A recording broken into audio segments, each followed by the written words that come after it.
Hello and welcome back to the F-18 flight school campaign that we've been working on in DCS World.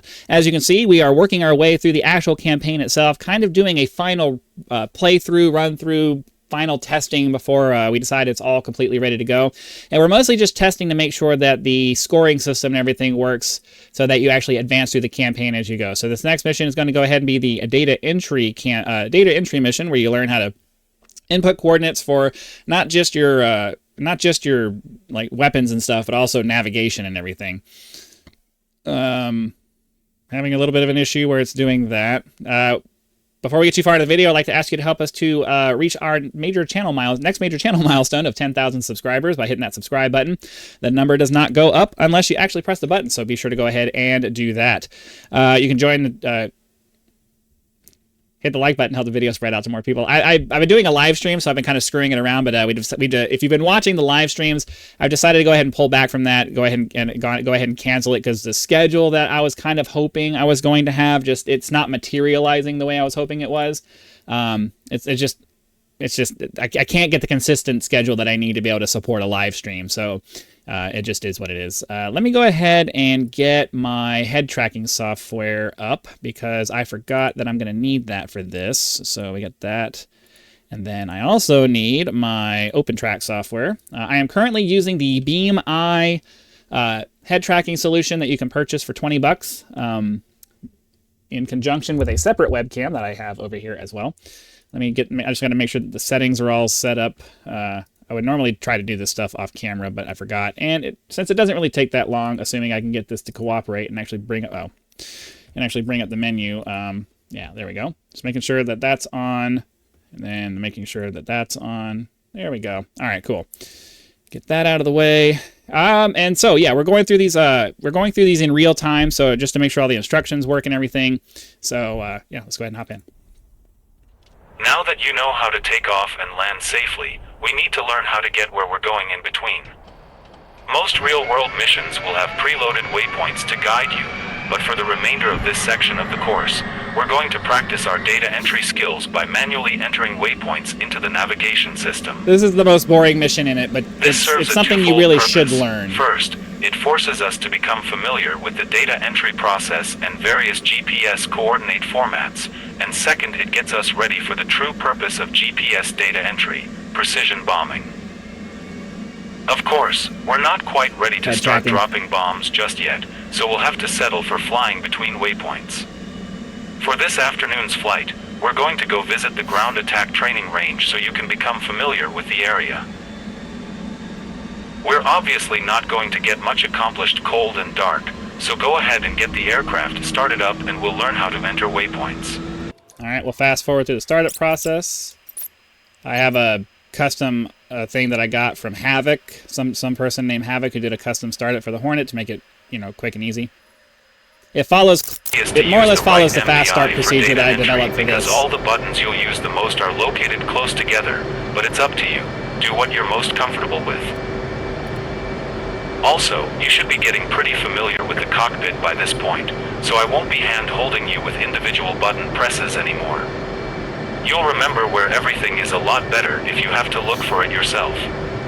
In order to let me know that you've moved on to the next step, I'll ask you to press the IP push button in the top left of the UFC panel to signal me that you've completed the last instruction provided and I can move on to the next step.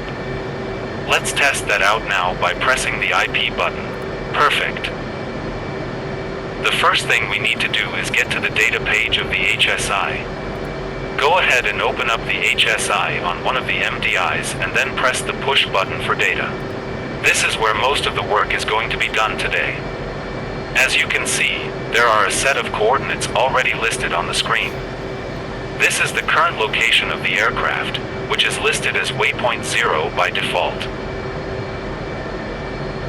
Although it isn't strictly required, we're going to go ahead and get into the habit of adding waypoints to sequence 1 prior to entering the actual coordinates.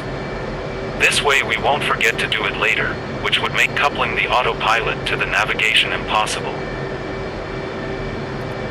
Let's start by pressing the SEQ-UFC push button, then on the UFC menu press the INS push button, enter a value of 1 on the number pad, then press the enter key. Alright, now that we've added waypoint 1 to the sequence, Alright, you can pause to read all of this. I'm not going to make everybody sit through this. This explains what latitude and longitude is. The aircraft likely started in decimal mode, so we're going to have to switch that before entering the code. Press the A-C button to bring up the configuration menu. Then if you see lat long decimal in the bottom right, press it so it changes to lat long seconds. Then go back to the waypoint screen. To enter the first waypoint, first make sure you're on the correct waypoint by pressing the up and down arrows to select waypoint 1, then press the UFC push button. Move over to the UFC menu and press the POSN button. To enter the coordinates, you first need to tell the UFC which hemisphere you're entering, and the 2, 4, 6, and 8 buttons have direction indicators on them that you press before entering the 6-digit coordinates. So to enter the first line, you press 2 for north, then type out 414053 and press the enter key. Now press 6 for east and enter the appropriate 6 digits for that coordinate, 452906, and press enter. Lastly, enter the elevation information by pressing the ELEV button, typing in the value provided, 2451, verifying that you're using the correct unit of measurement, feet, and pressing enter to store the waypoint.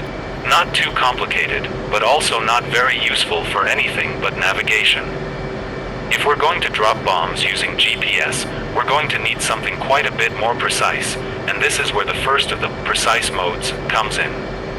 To use this, we need to put the system in the correct mode by pressing the precise push button at the bottom of the display. As you can see, the simpler coordinates we were looking at a minute ago just got a bit more complex, but for a good reason. This allows us to get pinpoint accuracy by splitting up the normal coordinates, which cover a much larger area, into smaller chunks by using decimals. The process for entering these is exactly the same as before, except for one additional step, but before we can get to that we need to remember to add waypoint 2 as part of the sequence, so press SEQUFC INS 2, enter. Then be sure to advance the system to waypoint 2 with the up arrow. Once that's done, refer to the mission briefing in the menu or the mission card in your kneeboard to get the coordinates for waypoint 2. Then go ahead and press the UFC button and enter the part of the north coordinate you know how to do, everything before the decimal point, and press enter. All that's left now is the remaining decimal. For more precise modes like this which include decimal space, the decimal values are entered on a separate screen from the main coordinates. So for this example, we typed in N415210 and pressed the enter key, which brought up the HDTH page. Simply type in 90 and press enter again to complete the entry. An easy way to remember this is to replace the enter with dot or decimal in your head while typing the coordinate out. The waypoint display should now show the full coordinate information for the first line, but still 0 for the second. Go ahead and type in the second coordinate the same way as you did the first, then be sure to add the elevation information in the correct unit of measurement. East 452311.53. Dude, 53, enter. And then elevation is 5408, enter. If you entered I'm having an irritating thing where my mouse double taps sometimes on its own. N4252 10.90 E4523 11.53 5,408 feet if it isn't. Give it another shot by repeating the steps and paying a little more attention to detail. As before, let's add waypoint 3 to the sequence, then advance to waypoint 3 with the up arrow. Once that's done, switch back to the A-C page and toggle back to lat long decimal so we can try that version. This works pretty much the same way, except that it's a bit shorter and has more digits behind the decimal. Be advised that any single number in what is supposed to be a pair of digits should be entered with a 0 before it, so in this case you should be typing in North 4206 and then enter. And as before, enter the decimal portion. This time it's 3 digits instead of just 2. Once that's done, repeat the process for the east coordinate, then enter the elevation as usual. elevation is 3202. Enter. Okay, now for the weird one. Yeah. MGRS uses a grid system to set coordinates, and it has a unique user interface to make it work. Get waypoint 4 set up as part of the sequence and advance to waypoint 4 so we can try this out. Press the UFC push button on the MDI, then press the grid option from the UFC menu. This will bring up a screen with, of all things, a big grid. At the center of this display will be the grid where your aircraft is located. You can navigate this screen by using the direction push buttons to find the desired grid square. We're looking for grid square MM, which is where our aircraft is already located, so we don't need to move it. It's not necessarily true. I'm gonna have to adjust that because I could have swore that the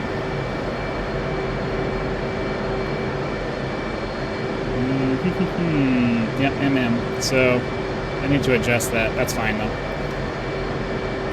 Using the throttle control designator, either using the appropriate keybinds or the controls on your stick, move the cursor on the display until it's over the MM square, then press the TDC select button. Once you're back on the coordinate screen, type out the 10-digit coordinates provided and press enter.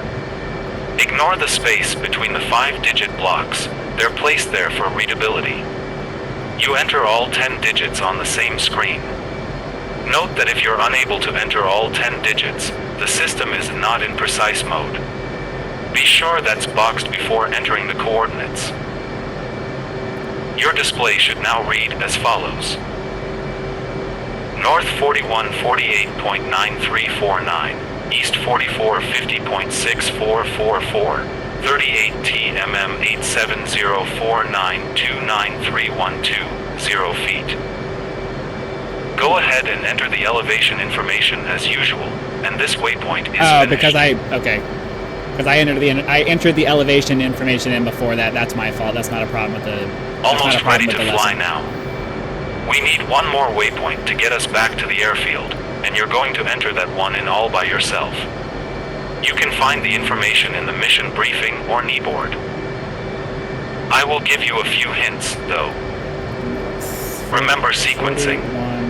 Which waypoint is this? Is precise required for this format? 68. Which lat long setting on the A seat page is required for this format? 108.36.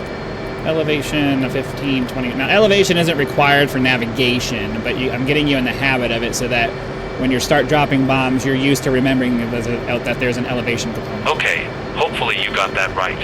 Okay. We'll find out if you make it back to the HSI airfield here, without getting lost. Press the HSI push button to go back to the HSI, then be sure to box the waypoint button. Set waypoint 1 as the active, and activate sequence 1. Once that's done, go ahead and taxi to the active runway and take off. Climb to an altitude of 10,000 feet and maintain a speed no greater than 350 knots. After that, it's up to you to get yourself back to the airfield. Good luck. And away we go. Gear up, flaps up. Autopilot, coupled to the waypoints. Let's see, everything should be coming up. Sweet. Pull back on the throttle so we're not in burner the whole time. And time compression. Pull ourselves up to, that's probably good. And we'll B-alt it. Should get ourselves a Welcome to the training area. You're going to spend quite a few lessons over here practicing your air-to-ground skills, so take a look around and get familiar with the landscape. Waypoints 2 and 3 will take us straight over the primary range, then we'll head toward waypoint 4 to line up with the runway at Vaziani. Okay, another waypoint describing the training range. Boundary of the active range. We'll cross directly overhead and then turn south toward the airfield. All right, waypoint 4, which will lead us, get us kind of lined up with the airfield. Not quite. That's the range. Bet you're looking forward to dropping some ordnance. While we head back to the airfield, let's talk about the full Case 1 recovery procedure. What we practiced this morning was the bolter/wave-off procedure for landing on the carrier, which is actually part of the tail end of the Case 1 recovery when a pilot doesn't make the landing. We did it that way because it allowed you to practice the hardest part of the pattern over and over without having to leave the airfield area and come back. While you'll likely be doing wave-offs and bolters a lot once we do it for real, we need to learn the proper procedure to execute a carrier landing. For the remainder of this course, forget that you ever heard the words straight in landing. The last part of an approach to the carrier requires you to perform an initial pass to the right of the ship to confirm the deck isn't foul before conducting your braking turn to the left and entering the downwind. We're going to simulate that for every landing from now on so that it's second nature by the time we relocate to the Stennis for carrier quals. Once we reach waypoint 4 and begin our descent toward the runway, we'll do a quick rundown of the procedure and you'll give it a shot as we go in for the landing. So yeah, you're going to practice this Case 1 recovery thing over and over and over again. So that way, by the time you actually get out to do the carrier stuff, you know the procedure, it's not new, you're not having to figure that out while you're trying to also actually land. As it isn't very different from what you practiced this morning. As you approach the airfield, slow and maintain 350 knots, descend to 800 feet AGL, line yourself to the right of the runway far enough that you can look down and verify that the runway is clear. After that, it's pretty much the same as what you did earlier.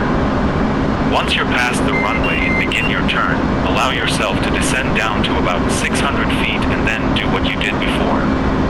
Don't forget to switch back to the radar altimeter to get your AGL altitude. Get us on the ground and back to parking spot 1, then shut down the aircraft and we'll be done for the day. Alright, we're going to fast forward through this little part of it. We're pretty close to the speed that we need to be, so we just need to get down to 800 feet. And now we're just doing the Case 1 recovery. So the only reason I really needed head tracking was for this part, because I knew we were going to have to do this. I have adjusted my stick curves to be more conducive to trying to do precision flying for the refueling, so I'm still relearning the stick inputs I need to do the turns for this, but that's fine. Okay, you're about a mile out, so execute your brake turn, but this time allow the velocity vector to slip just below the horizon so you can enter the downwind at about 600 foot AGL. Remember that you're looking to start at around 3G and slowly level out at a heading of 310. You should be about halfway through your turn at this point. Don't forget to lower your flaps and landing gear once your airspeed is below 250 knots. Level out at a heading of 310 and get your aircraft stabilized with the velocity vector on the horizon.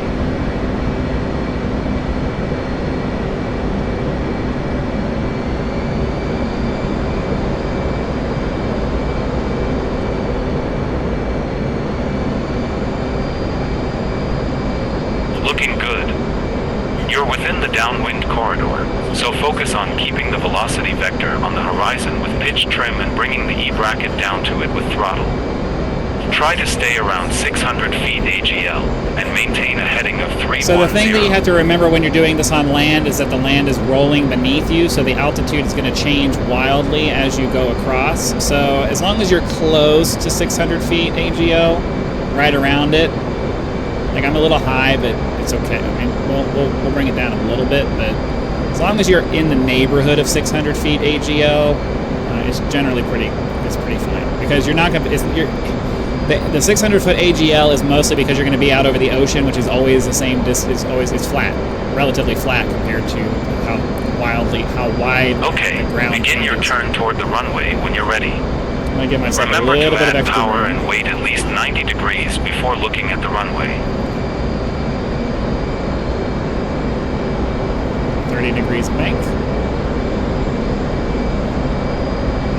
I'm supposed to be using pitch. I'm not supposed to be using pitch, just trim. I forget that sometimes. Not usually. This time I did because I'm recording, so of course I'm going to make stupid mistakes like that, but whatever. Alright, so ideally we'll come out of this relatively close to being on the line. Start visually lining up with the runway and get the velocity vector and E-bracket on the numbers. Remember that you have to keep that throttle moving to stay ahead of the aircraft. Always end up overshooting. Well, the problem is that landing on the runway here is a little bit different because you would normally be landing at an angle to the carrier. Like the runway is the direction that the carrier would be moving, and you would be landing at an angle like this. So the problem with the way we land here, and there's really no way to correct for that as far as I can tell, is you're not landing on an angled deck, so the procedure is a little bit inaccurate, and I don't know of a good way to fix that. So you end up overshooting, but if you're doing it right, it shouldn't be unfixable. Good trap. Exit the runway when able. Then to finish out the mission, you have to go and shut down and do all of that stuff, and then when we hit end mission, it should be ready to do the next one.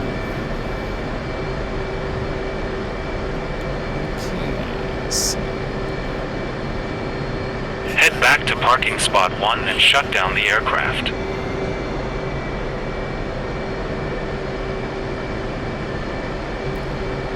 Focus a little bit.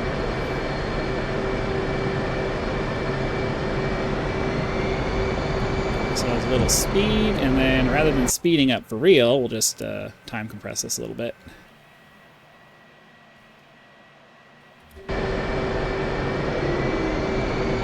Speed up a little bit more. Okay. Get ourselves down to the end over here, execute the shutdown procedure, and then, yeah. I'll shut it down manually because the auto shutdown sequence that's part of this doesn't hit all the switches that the actual lesson that I've created here requires you to do, so the auto startup and shutdown is not included in the lesson. That's something you have to go. If somebody else made that, I found it for convenience. Okay, so we got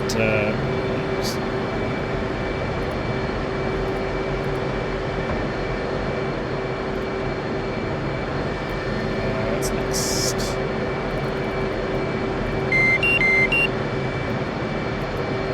Those turned off. Back end off. Open the canopy. Open the canopy. At this point, I believe you turn the left engine off. Turn all of the displays off. Turn the knobs off. Turn the right engine off. And the battery off. Alright, let's go get some dinner, and then cool. we have a night flight to complete. Alright, so we should be able to exit out of this. Hit quit. And then we hit end mission, and it should advance to the next one. Sweet. All right, cool. So that'll do it for today's episode. Hopefully you enjoyed it. Be sure to click the like button to help the video spread out. Subscribe to help us reach 10,000 subscribers. Join as a member if you enjoy the videos here and would like to support our work. Or you can just leave YouTube's version of a tip with the thanks button.